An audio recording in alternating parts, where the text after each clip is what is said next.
황동현의 시선 집중 인터뷰. 신종 코로나 바이러스의 확산과 함께 답보 상태를 거듭하고 있는 지역 거점이 감염병 전문병원 설립 문제도 함께 이목을 좀 끌고 있는데요.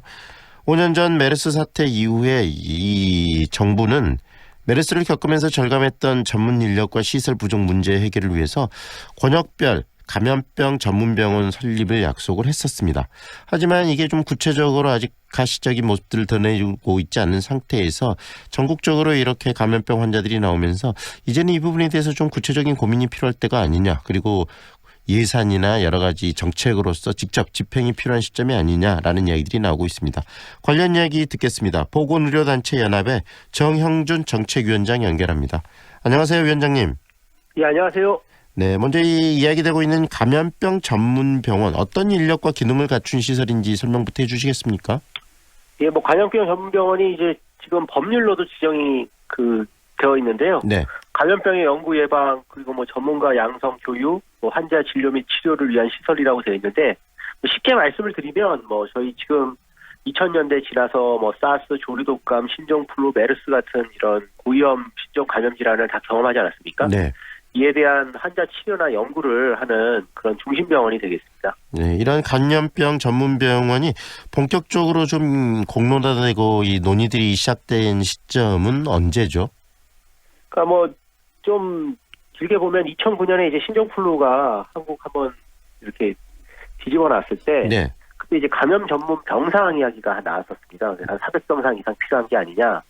그런데 당시에 그게 지금 잘 안 되다가 2015년에 아까 사회자께서 말씀하신 메르스가 이제 터지면서 당시 이제 메르스와 대응하는 그런 어떤 음압병상이라든가 병동 병원이 부족하다는 지적이 나오면서 네. 이제 감염 전문 병상이 아니라 감염병 전문 병원으로 가야 된다 이런 이야기가 나왔고요. 네. 조금 더 설명을 드리면은 당시에 이제 감염 질환 같은 경우에는 이런 병상도 중요하지만은 또 이런 체계나 교육 또 이런 인력도 필요한 소프트웨어가 있어야 되니까 이걸 미리 준비하자는 게 있었고, 또 하나는 민간 병원들이 당시에 이제 이런 메르스 환자 보는 것이 어려웠기 때문에 공공에서 이런 전문 병원을 만들어야 된다는 요구가 결합이 돼서 이것이 법안까지 올라가서 상정이 돼서 통과가 됐고, 그 이후에 이 공론화가 될 것입니다. 현재 이 감염병 전문병원으로서 우리나라에 있는 병원이 어디죠? 감염병 전문병원이 이제 아쉽게도 2017년에 이제 공모를 했는데, 지금 지정이 된 곳은 이제 중앙으로는 국립중앙의료원이 있고요. 그리고 권역별로도 원래 5곳을 선정하려고 했는데 현재는 선정이 된 곳이 이제 호남권의 조선대병원 한 곳입니다. 네.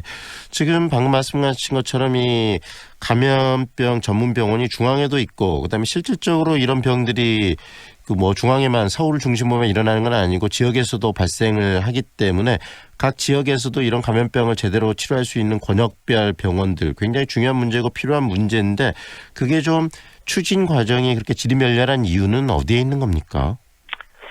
가장 중요한 부분은 이제 감염병 다들 경험해 보셔서 이번에도 이제 신종 코로나 바이러스 지금 이렇게 퍼지고 있으니까 이때는 지금 다들 아주 관심이 많고 정치권에서도 지원을 해준다고 하고 이렇게 나오지만, 막상 이 질환이 소강 상태에 들어가게 되면 이제 지역에서 잊혀지게 되는 것이고요. 당장 여기에다가 이제 돈을 쓰는 부분에 대해서 경제부처나 이런 곳에서 조금 난색을 표현하거나 아니면 예산이 제대로 집행되지 않으면 이거를 좀 지연시키는 그런 구조가 있고, 그러다 보니 이제 원래 2015년 논의 당시에도 이런 감염병 전문병원에 대해서 이제 강제적으로 이제 명문화시켜서 설치하는 그런 규정으로까지 갔으면 괜찮았는데, 이게 이제 설치할 수도 있다 이런 정도로 이렇게 자꾸 개정이 되다 보니까 논의는 있었지만 실제로 신청하거나 이런 기간이 별로 없고, 또 국가 지자체에서도 이게 크게 당장 필요하다고 느끼지 않으면은 예산을 당장 집행하지 않으니까 이건 조선대병원 같은 경우도 실제 개소는 2023년 정도가 돼야지 지금 된다는 예측이거든요. 들어보니까 그러니까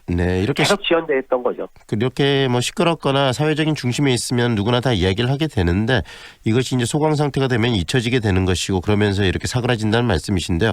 그러면서 예산이나 이런 부분에 대한 지속적 집행이나 이런 부분들도 굉장히 좀 어려워지겠네요. 예, 그리고 또 이런 부분이 이제 외상센터나 다른 응급진료나 마찬가지인데, 평상시에는 적자가 나는 게 당연하지 않습니까? 이제 감염 질환이 항상 있는 것이 아니니까요.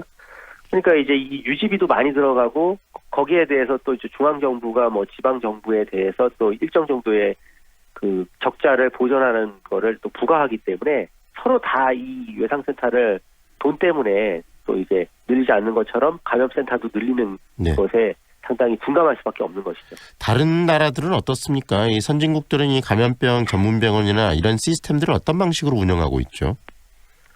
이제 뭐 대표적으로 일단 유럽 국가 같은 경우는 대부분이 공공병원입니다. 네. 그리고 이 병원들 자체가 이 뭐 병실이 다 1인실이거나 뭐 최대한 뭐 단실이라고 해서 2인실 정도이기 때문에요.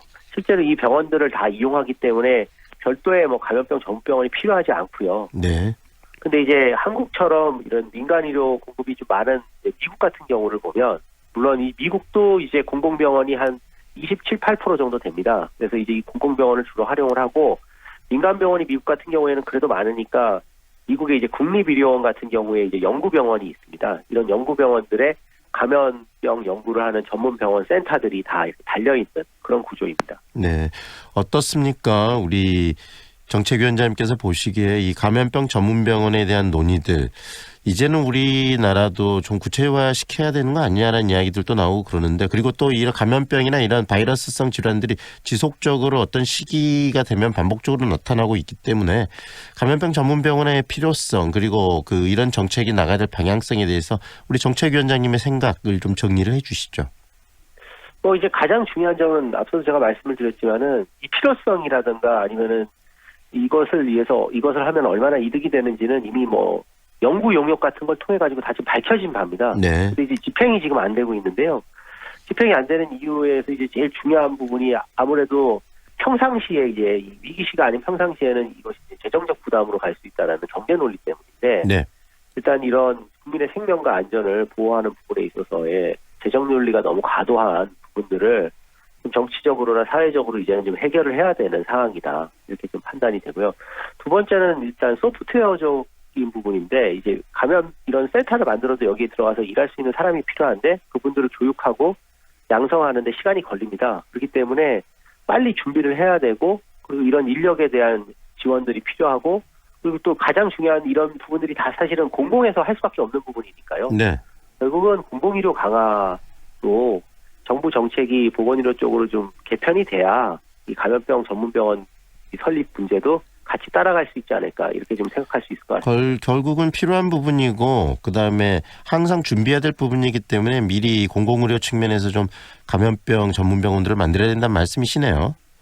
예, 맞습니다. 뭐 당장 지금 뭐 돈 네네. 들어가고 뭐 적자고 운영하는데 뭐 이제 운영비 많이 들어가고 이런 것들만 계속 계산하다 보면 사실 차일피일 미뤄지게 되고 미뤄지다가 결국 또 이번에 또 이런 네. 신종 코로나 바이러스 퍼지게 되면 또 아쉽게 되고 네. 그다음에 또 왜 집행이 안 되는지 또 문제 제기 들어가게 되면 그때서야 뭐 또 뭐 몇백억 또 지원하다가 또 이제 잊혀지게 되면 또 지원이 또 끊기고 이런 구조들을 이제는 끌어내야 되는 것이죠. 네.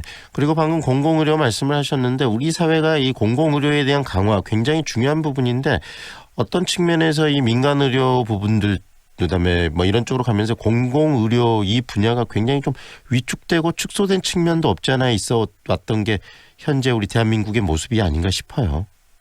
예, 맞습니다. 지금 한국의 공공의료 수준이라는 것이 뭐 국민들께서 아시는 분도 있으시겠지만 들으면 놀라실 수준입니다. 뭐 지금 전체 총 공급의 5% 정도밖에 안 되거든요.